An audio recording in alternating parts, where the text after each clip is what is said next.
말씀 보겠습니다. 로마서 4장 1절로 8절까지의 말씀, 신약 244면에 있습니다. 로마서 4장 1절로 8절 찾으셔서 한 절씩 교독하겠습니다.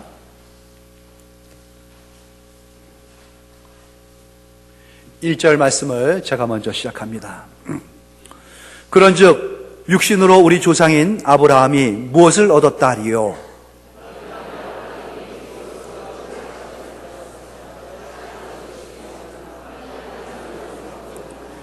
성경이 무엇을 말하느냐? 아브라함이 하나님을 믿음에 그것이 그에게 의로 여겨진 바 되었느니라.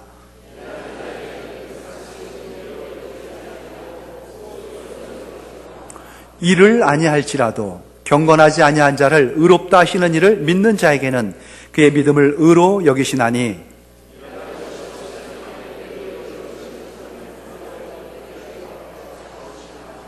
불법이 사함을 받고 죄가 가리워짐을 받는 사람들은 복이 있고 주께서 그 죄를 인정하지 아니하실 사람은 복이 있도다 함과 같으니라. 아멘. 오늘은 본문을 중심으로 행복으로 가는 길 어디에 있는지 말씀 가운데 큰 은혜로 여러분들이 행복 그 길에 있음을 확인하는 시간이 되기를 소망해 봅니다. 해피데이 이후로 참 행복을 새삼 확인하는 그러한 시간들이 이어지고 있죠. 행복 하시죠? 여러분들? 행복하시죠? 전주에 무슨 설교를 했는지 잘 기억이 안 나시겠지만은 분명한 거 한 가지, 행복해야만 합니다라는 강조의 말씀 여러분 마음에 남았으면 좋겠고요. 해야만 하는 사람들이에요. 행복해야만 하는 사람들. 우리는 그런 특권을 누릴 수 있는 자격이 있음을 다시 한번 확인해 보시기 바랍니다. 영어권에서는 행복이라는 단어를 두 가지로 쓰고 있습니다. 해피, 우리가 흔히 쓰는 해피죠. 해피라는 단어의 그 어원을 이렇게 들어가 보니까 해픈, 그러니까 일어나다, 발생하다, 우연히 생기다, 그런 거 있죠. 로또를 샀는데 우연히 1등이 됐다. 행복하다, 해피하다. 그럴 때 쓰는 게 해피고요. 진짜 성경적인 또 다른 행복의 단어가 있는데 그거를 브레싱입니다. 성경에 있는 모든 복들은 다 브레싱이에요. 브레싱의 그 단어의 어원을 이렇게 찾아 들어가니까 거기에는 브리드라는 단어가 있는데, 브리드는 뭐냐? 피라는 뜻입니다. 피, 그게 브레싱, 행복으로 이어진다는 거죠. 피가 어떻게 행복할 수 있을까? 피 속에 감춰진 행복이 있다는 겁니다. 오늘 여러분들이 그 진짜 성경에서 우리들에게 주고자 하는, 하나님께서 우리에게 베풀고자 하는 그 행복, 브레싱의 그 행복이 무엇인지 확인하는 시간이 되었으면 좋겠어요. 피를 흘리면은 행복해진다라는 거죠. 오늘 본문의 시작이 그런즉 하고 시작되죠. 이거는 접속사입니다. 앞뒤 문장을 이어주는데 뒤에 문장 그런즉 다음에 나오는 모든 내용들이 앞에 문장, 앞에 말에 근거를 두고 있다는 겁니다. 결론과 같은 이야기죠. 그래서 오늘 행복에 이르는 길을 가기 위해서는 본문의 말씀 이전에 어떠한 내용이 있는지, 참 놀라운 기독교의 진리의 말씀들이 거기에 감춰져 있는데 그것을 확인해 보면서 행복이 무엇인지, 행복에 가는 길이 어떠한 길인지를 확인해 봤으면 좋겠습니다. 자, 그러면은 3장 23절 말씀을 급하게 한번 보실까요? 한번 읽어보겠습니다. 3장 23절 시작. 하나님의 영광에 이르지 못하더니, 모든 사람입니다. 이 모든 사람은 일일이 열거할 것도 없습니다. 다입니다. 모든 인류가 다 죄를 범한 것이죠. 하나님의 영광에 도달할 수가 없는 상태가 된 것입니다. 이거를 전적 타락 상태다라고 얘기하는데, 완전 타락된 그러한 형편에 있는 인류, 인간의 모습을 의미하죠. 타락한 결과 하나님의 영광에 도달할 수가 없습니다. 하나님의 영광을 받을 수도 볼 수도 없는 거죠. 행복할 수가 없다는 겁니다. 그런데 놀라운 소식이 이어져 24절에 나오고 있습니다. 24절의 말씀 보니까 그리스도 예수 안에 있는 속량으로 말미암아 하나님의 은혜로 값없이 의롭다 하심을 얻은 자 되었느니라. 하나님의 은혜가 우리에게 비춰진 겁니다. 내용을 보니까 예수 그리스도의 속량이 그 안에 있는 것이죠. 예수 그리스도의 속량을 우리가 받음으로, 은혜로 받음으로 말미암아 의롭다함을 받았다. 의롭다함을 받았다는 것은 하나님의 영광의 빛, 그 영광을 받을 수 있는 상태에 이르렀다는 것입니다. 자, 그렇다면은 하나님의 은혜의 빛이 비춰졌습니다. 인류 가운데 비춰졌는데 개인적으로 나한테는 어떻게 그 빛이 도달할 수 있는지, 내가 어떻게 그 은혜를 받을 수 있는지. 왜 게으른 사람들 보면은 잠잘 때 커튼을 치고 자죠? 아주 습관적으로 늦잠 자는 사람을 보면은 커튼도 두껍습니다. 안막. 그래가지고 환한 낮에도 그냥 컴컴한 상태 가운데 대낮까지 자고 있죠. 그런데 그러한 커튼을 조금만 열어보면은 빛이 비춰지죠. 그 안막 같은 커튼을 확 제껴버리면은 햇살이 그 방 안으로 가득 찬란하게 비춰져 들어옵니다. 하나님께서 온 인류 가운데 이 구원의 빛, 은혜의 빛을 비춰줬어요. 문제는 내가 그것을 커튼을 열고, 마음의 커튼을 열고 받아들이는 것, 그것이 문제인 것이죠. 그럴 때 우리는 어떻게 그것을 열고 받을 수 있느냐? 이어지는 말씀, 28절 말씀 보세요.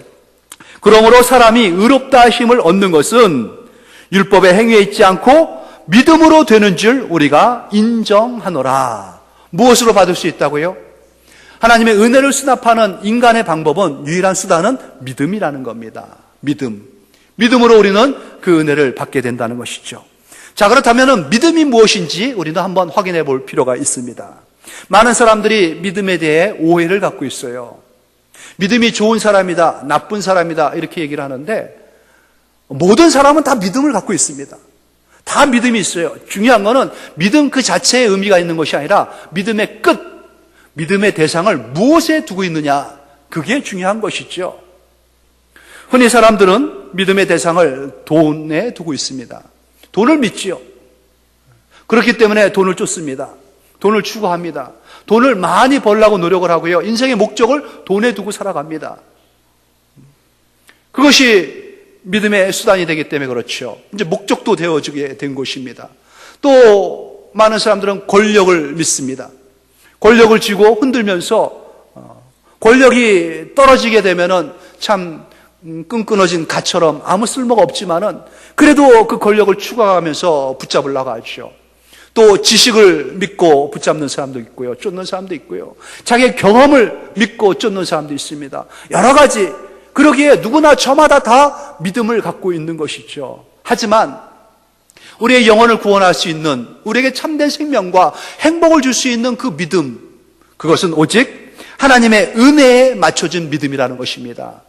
하나님의 은혜에 맞춰진 믿음, 우리의 그 믿음의 끝을, 그 대상을 하나님의 은혜에 두었을 때에 참된 행복과 만족을 우리 인생에게 줄 수 있다라는 것이지요. 하나님의 은혜, 그러면 은혜란 무엇입니까? 하나님의 은혜, 말 그대로 은혜는 값없이 베푸는 호의, 그것을 은혜라고 합니다. 대가를 치르지도 않았는데 주는 겁니다. 받을 만한 자격이 없음에도 불구하고 하나님 편에서 그냥 일방적으로 베풀어 주시는 그런 호의를 은혜라고 하는 거죠.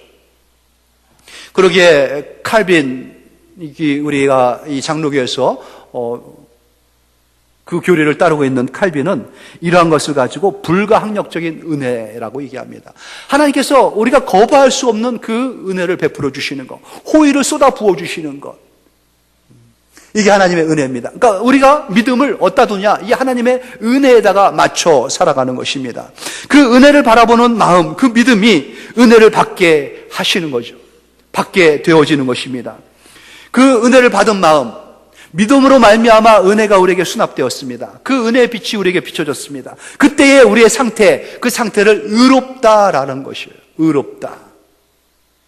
믿음으로 은혜를 받고 은혜를 받은 사람을 의로운 사람이다라고 얘기하는 겁니다. 의로움은 무엇을 의미하느냐?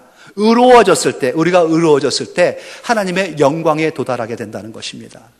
하나님의 영광의 빛을 받을 수가 있게 되고요. 그 빛을 발할 수가 있게 되는 것입니다. 의로움이라는 건 아주 중요한 겁니다.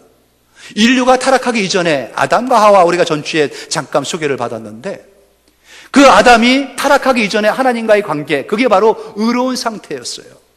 거리낌이 없었습니다. 하나님하고의 거침이 없었어요. 막힘이 없었습니다.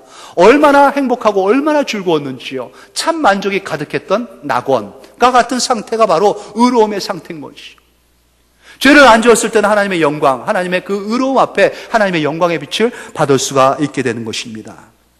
인간이 누릴 수 있는, 피조된 인간이 누릴 수 있는 최고의 행복의 조건, 바로 의로움의 조건, 의로움의 상태인 것이죠. 자, 그렇다면 행복의 길 어디에 있습니까?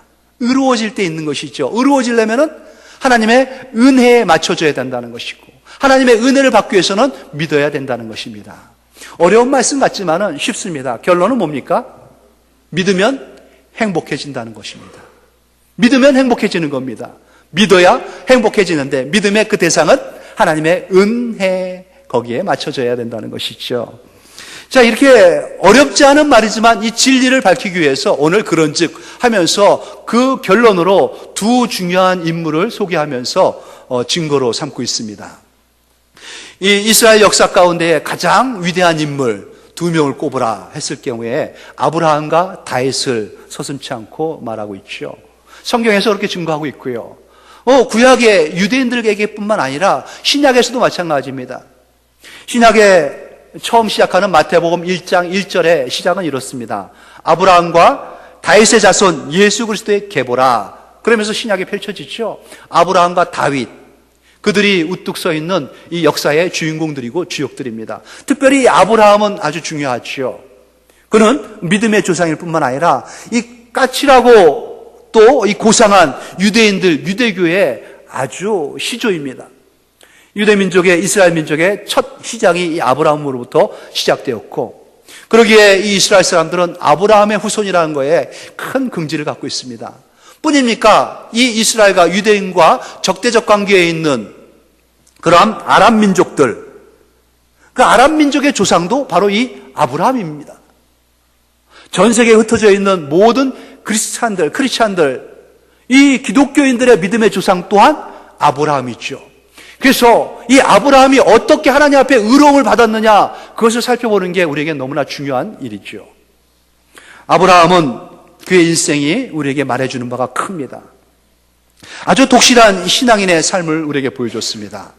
그가 성경에서 소개되어진 것은 창세기 12장 1절부터였죠. 하나님께서 본토, 친척, 아비 집에 아주 익숙한 삶을 살고 있는 이 아브라함을 부르셨습니다.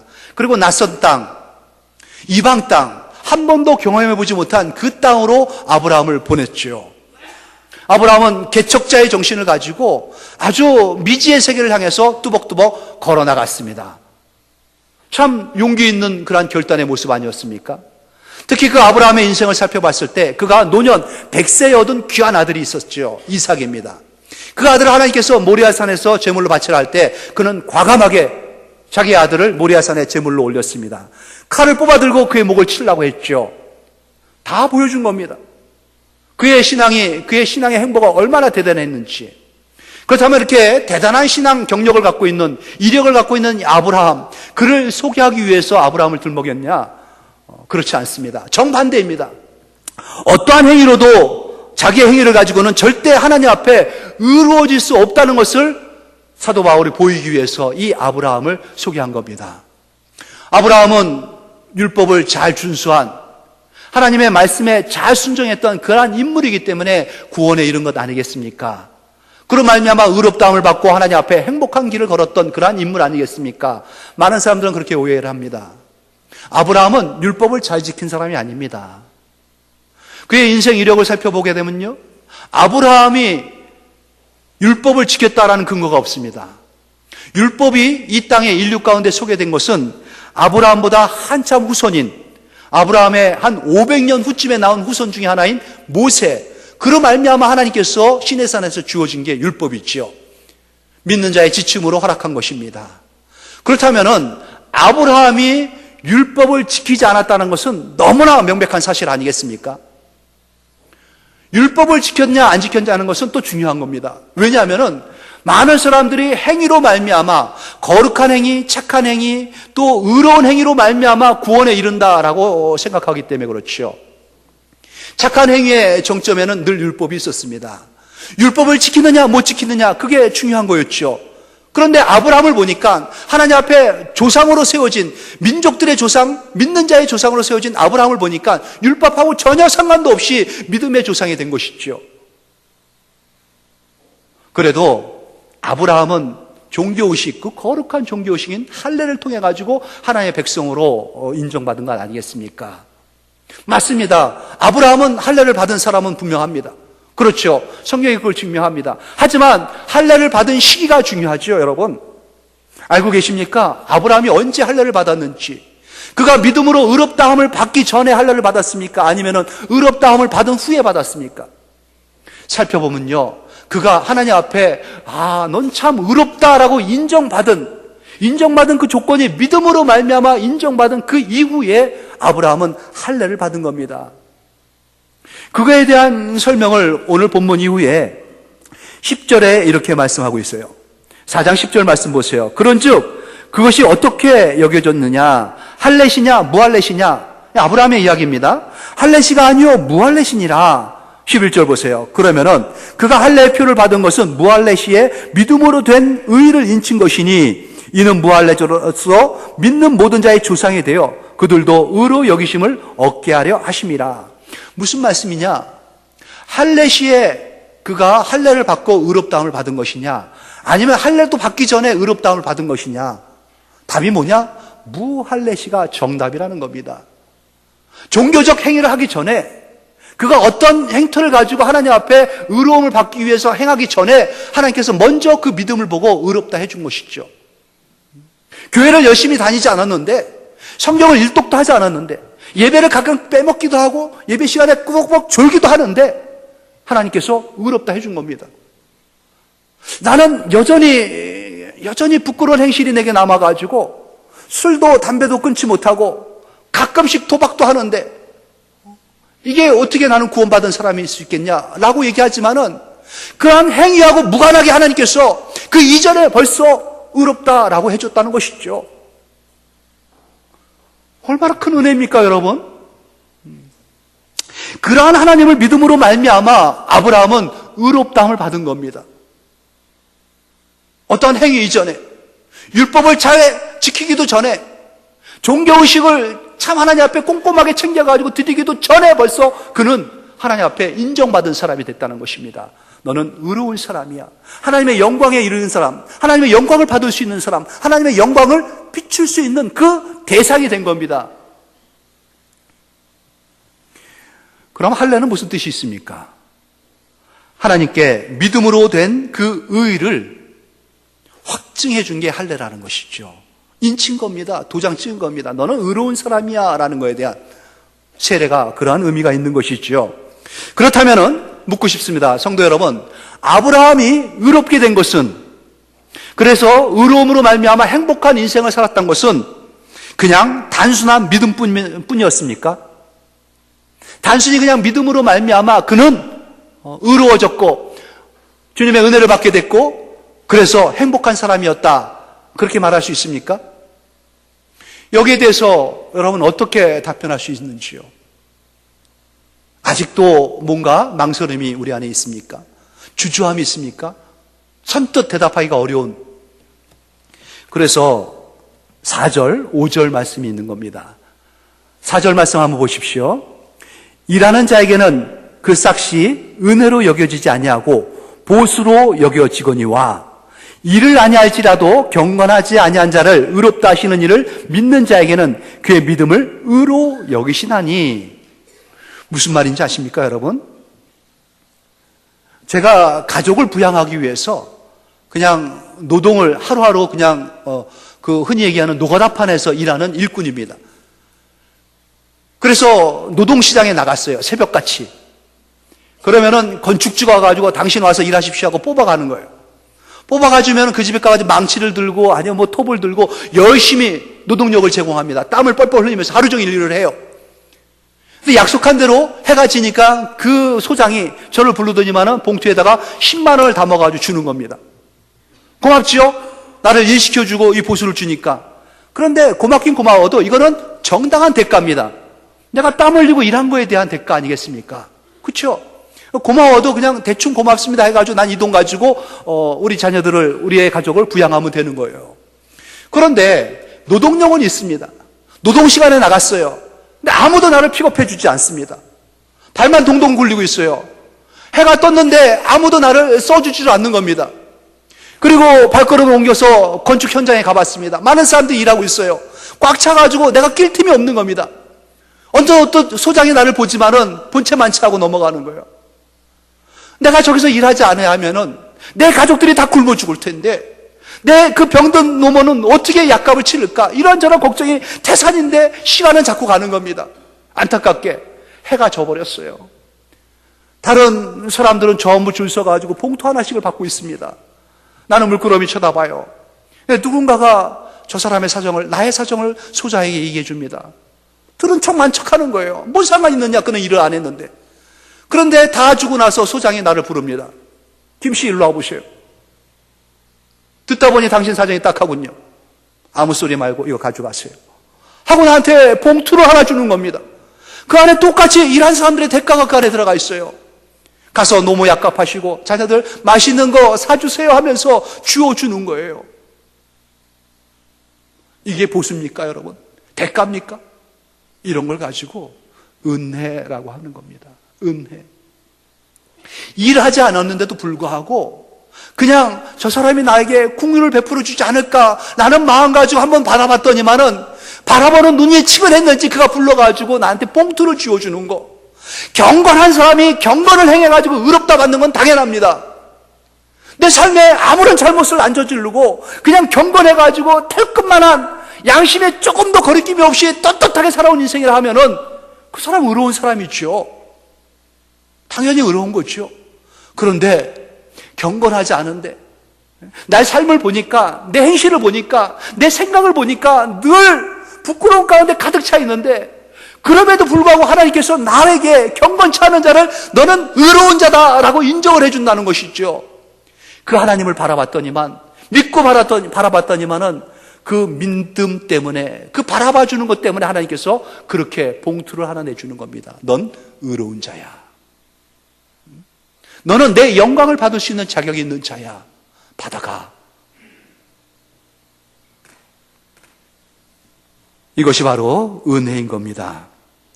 은혜롭다고 하는 하나님을 믿는 그 믿음을 보고 하나님께서 우리에게 의롭다 해주시는 거, 인정을 해주는 겁니다.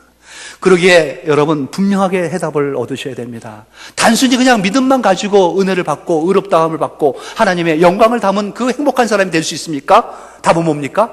그렇다 라고 우리는 말할 수 있어야 되는 겁니다. 그렇습니다. 뭔가를 첨부하려고 하지 마십시오.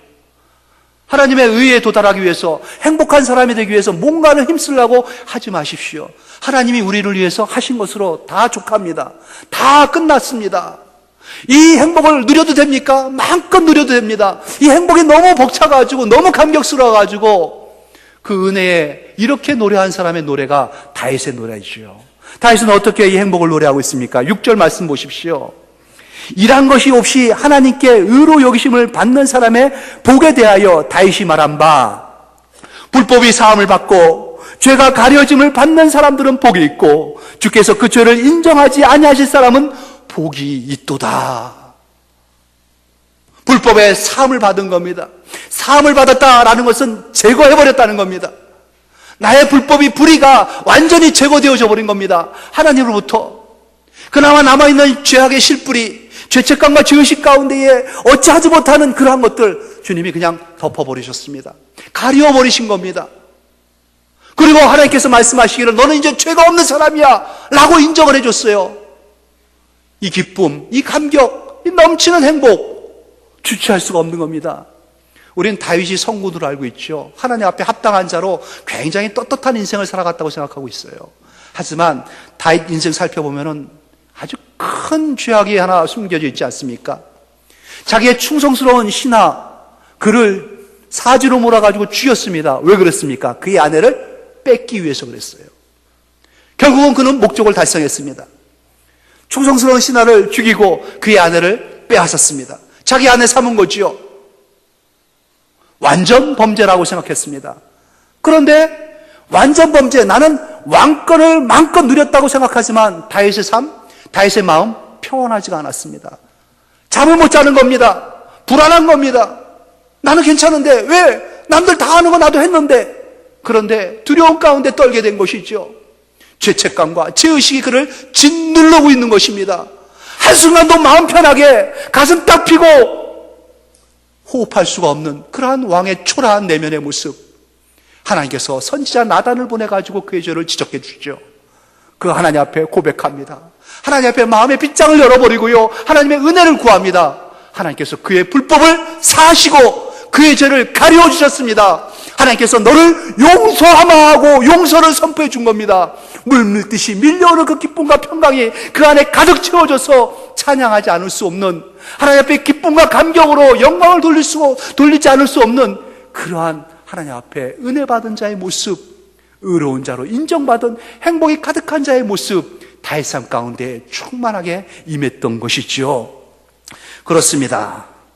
하나님이 그 죄를 사해 주셨고 그 죄악을 덮어버린 인생, 너는 이제 죄가 없어. 죄가 있음에도 불구하고, 경건치 않음에도 불구하고, 불법을 행하는 여전히 죄악 가운데 물들어 있는 나의 인생임에도 불구하고 하나님께서 그렇지 않다라고 해주는 그 사람을, 그런 하나님을 믿는 사람, 그러한 사람을 하나님께서는 의롭다 여겨주신다는 거. 그의 은혜를 믿음으로 받는 그 의로움, 그로 말미암아 행복, 그러기에 우리의 근원적인 행복은 어디에 있습니까? 믿음에 있는 것입니다. 하나님의 은혜의 실체, 그렇다면 우리가 믿음의 대상으로 두고 있는 그 하나님의 은혜, 그 은혜의 실체는 무엇일까? 궁금하지 않습니까, 여러분? 그 은혜의 실체가 무엇이길래 우리에게 이렇게 큰 은혜로, 이 의로운 자로, 하나님 앞에 떳떳한 자로 세워줄 수 있는가? 그거에 대한 진리의 중요한 말씀이 앞서 3장 25절에 있습니다. 우리 3장 25절 말씀을 같이 한번 읽어볼까요? 시작. 이 예수를 하나님이 그의 피로써 믿음으로 말미암는 화목제물로 세우셨으니 이는 하나님께서 길이 참으시는 중에 전에 지은 죄를 간과하심으로 자기의 의로우심을 나타내려 하심이니. 무엇이 있는 겁니까, 여러분? 예수 그리스도, 그의 피가 있는 겁니다. 화목 제물로 우리를 속량하기 위해서 뿌려진 그의 피가 우리의 죄와 허물을 덮어버린 겁니다. 우리의 수치를 덮어버리고 우리의 모든 죄악의 끈을 끊어버린 겁니다. 우리의 과거에 얽매였던 그 취약했던 모습들을 다 제거시켜버린 것이고, 제거해서도 남은 것들은 그냥 덮어버렸어요. 그냥 가려버린 겁니다. 불법의 사함을 받았습니다. 죄의 용서함을 받은 것입니다. 그것은 하나님 앞에 의로운 자가 됐다는 것입니다. 하나님 앞에 떳떳한 자로 세워졌다는 것입니다. 하나님의 영광을 받을 수 있는 그 자격을 얻은 것이죠. 우리가 믿었더니, 하나님의 그 은혜를 받았더니, 하나님의 은혜 안에 감춰져 있는 예수 그리스도의 이 보혈, 이 피가 우리에게 블레싱으로, 우리에게 행복의 길로 들어서게 해 주셨다는 것입니다.